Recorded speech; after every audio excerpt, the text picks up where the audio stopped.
Instagram is a social network focused around sharing your photos and videos.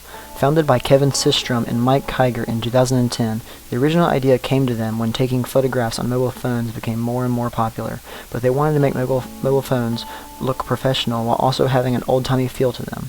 To accomplish this, the photo ratios were constrained to a square, similar to older instant photos such as Polaroids, and created the functionality of using filters to help the images look more professional. These specific features do not have to be used currently in Instagram, but at the start created an ecosystem of everyday mobile users who wanted to share great-looking photos. These features early on set Instagram apart, and Instagram has ultimately changed how most of us interact with our personal photos and video for our social networks.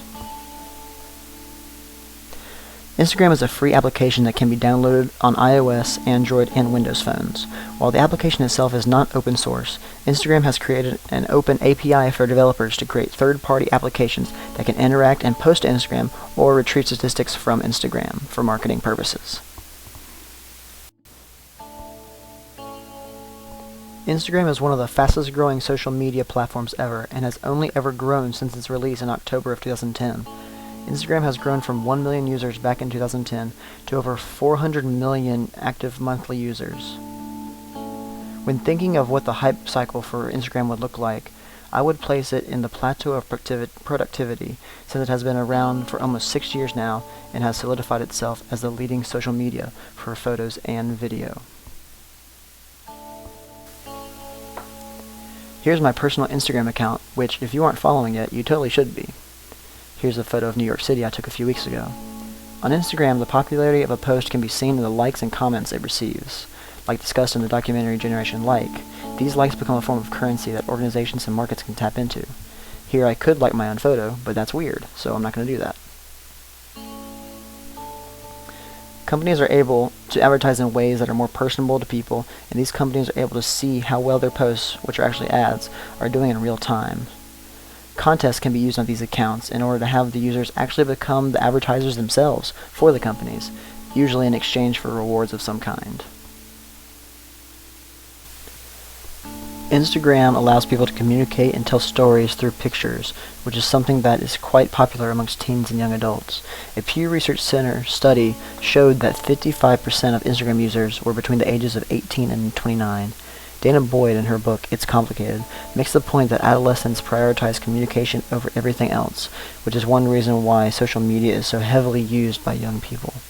Instagram is another platform for young adults to express their creativity and interact with people they have never met before, and interact with ideas that they never would have interacted with if it wasn't for these networks.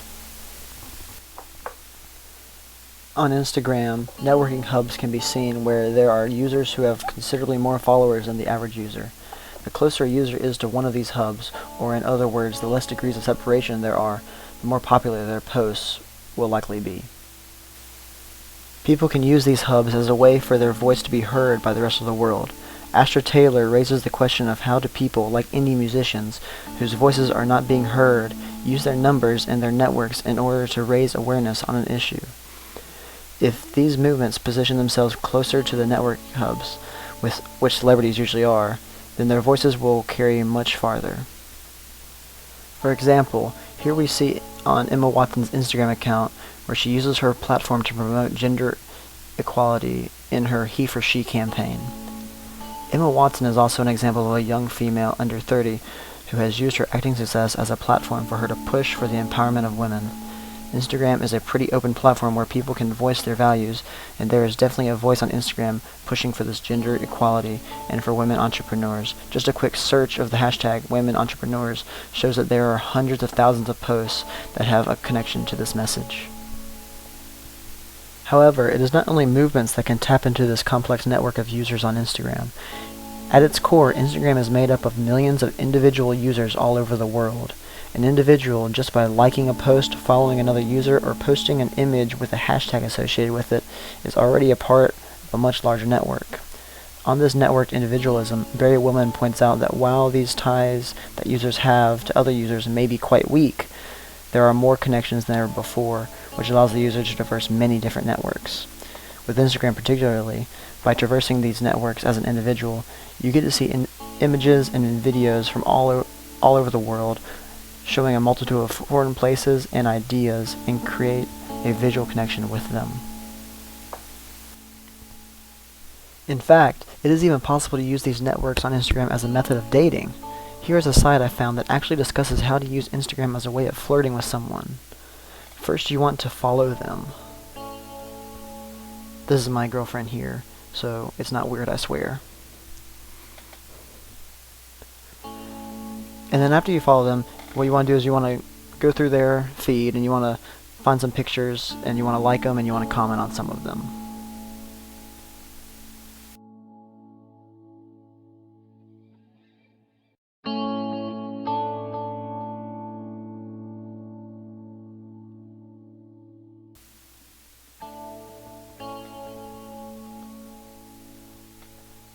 But be careful, don't go too far into their old pictures or else you might risk liking a picture from 3 years ago and have the person think you're a real creeper.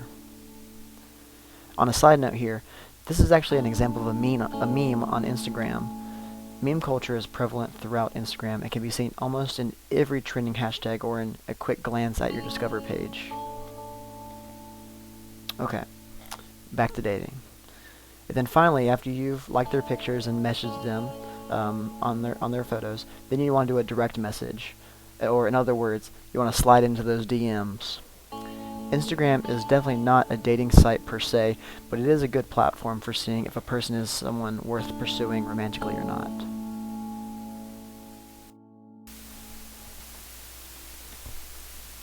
One could make the case, like Nick Carr most definitely would, that Instagram's focus on pictures is making us users less attentive to text.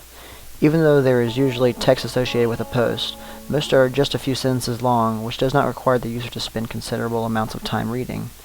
Nick Carr would say that this is making us less intelligent, but I would argue that users are becoming more efficient and effective with their time and not having to engage in the exact same mental processes that generations in the past had to.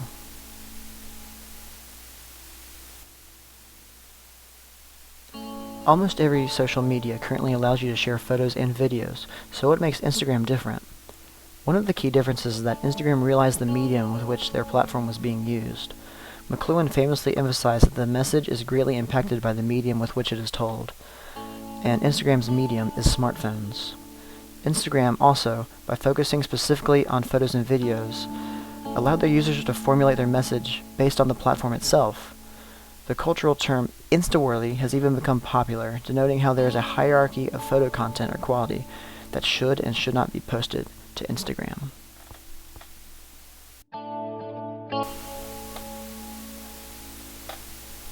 In regards to anonymity on Instagram, there are ways in which a user can be close to anonymous or pseudonymous, but it is quite difficult.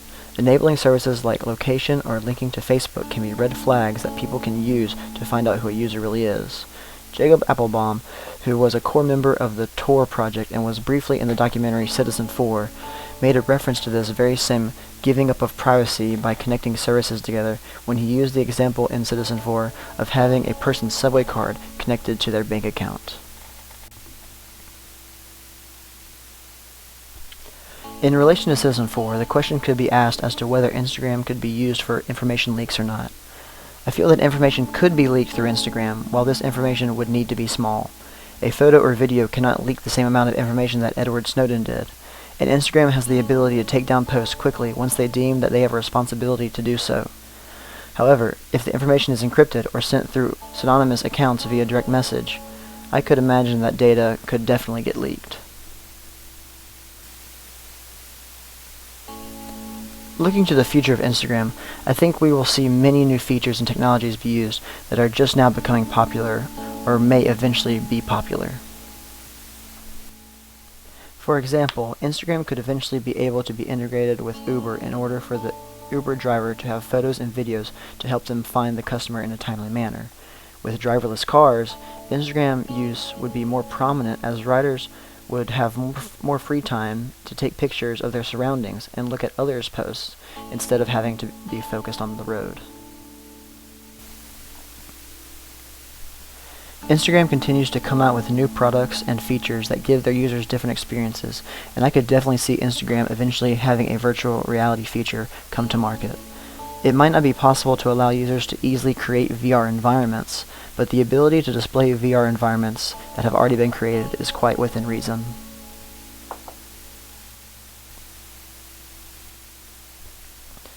Instagram's algorithm will change in the near future, which sent thousands of businesses' Instagram accounts into panic mode, where they asked their followers to turn notifications on for their account. Many of you may have noticed this. While this is a big change, there is no use of effective computing in this algorithm besides its analysis of the kinds of posts you like and comment on. I can imagine that there could eventually be some level of effective computing in Instagram's future algorithms, where the user's current emotions could be analyzed and posts could be filtered based on that. Instagram can most definitely be used for the gig or sharing economy. Pictures or videos displaying someone's talents would be a great asset for people trying to hire someone for a particular task. Instagram would work great for photographers, as it is a way to show people the kinds of work they have done before and show that they are willing to take photos of events or people for a certain price. Instagram does come with some downsides that most social medias have, one of which being distraction. Since Instagram is picture-based, it is quite easy to quickly browse through photos rather than focusing on the tasks in front of you. Instagram's Discover feature on their app makes this quick browsing even more accessible, leading to more distraction. For distraction-limiting applications like Fred Stutzman's Freedom, Instagram is an app that most definitely needs to be blocked. The benefits of Instagram are many, though. Instagram is a platform that can definitely help entrepreneurs promote their ventures and help them gauge public interest in them as well. Just like Facebook and Twitter, having an Instagram account for your business is pretty much essential in today's market. In the future, I could see Instagram even be utilized for the field of international health. Similar to how Amanda Bendor stated that healthcare databases can interact with patients' mobile phones now through softwares like mHero, Instagram could be linked to healthcare databases in order for healthcare professionals to be able to actually see any outward symptoms that patients or certain regions may be having. Having this mobile interaction based on images rather than text would bring with it a whole new medium which medical workers could use in order to effectively help more people. Instagram is an amazing open community where photos and videos are used by people to tell their stories and connect. Looking forward to the future of Instagram, I see Instagram as solidifying itself as the leading picture-sharing social media, and it will continue to stay there for many more years, especially if they continue to improve and innovate as they have done so far.